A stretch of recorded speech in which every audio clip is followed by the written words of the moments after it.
Mga katrops, welcome back ulit kayo sa aking channel Sports React PH at ngayon nga ay pag-uusapan natin ang balitang binabatikos pero nga daw po ngayon ni Shaquille O'Neal si Victor Wembanyama. Pag-uusapan na rin nga natin ngayon dito sa ating panibagong video ang naging laro ng Los Angeles Lakers laban sa Charlotte Hornets.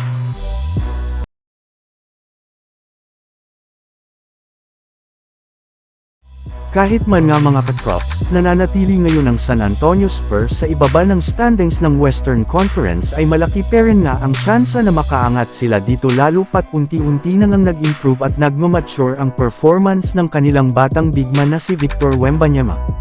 Sa mga nakalipas nga na laro ay nag-average nga ito ng 38 points, 10.3 rebounds, at 6.6 blocks per game sa kanyang 40.3% shooting sa 3-point line.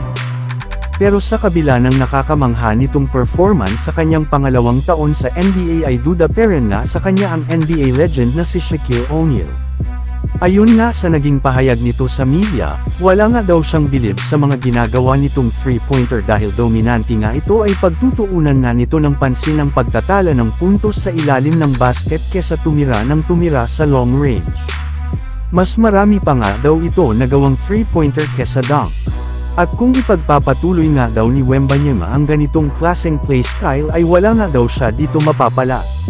Mas gusto nga ni Shaq na mag-focus si Wemby sa pagsalaksak sa painted area at gamitin ang kanyang tangkad para magdomina dito dahil iyan ang tunay na trabaho ng isang center. Samantala pumunta naman tayo sa ating sunod na pag-uusapan ngayon naging laro ng Los Angeles Lakers laban sa Charlotte Hornets.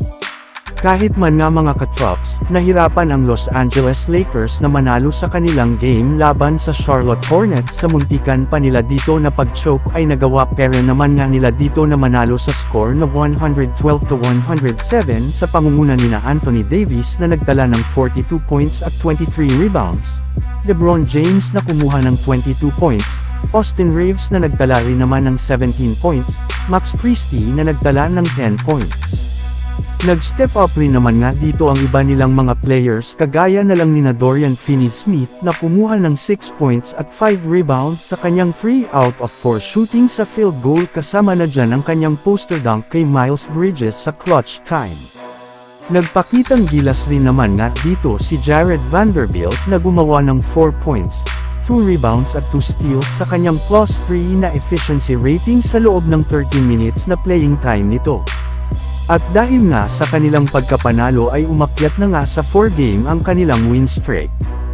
So yun lang nga mga katrops ang handog ko sa inyong storya ngayong araw. Sana nag-enjoy kayo. Please like and subscribe my YouTube channel Sports React PH para sa iba pang storya at update patungkol sa NBA. Kita-kits muli sa ating susunod na video.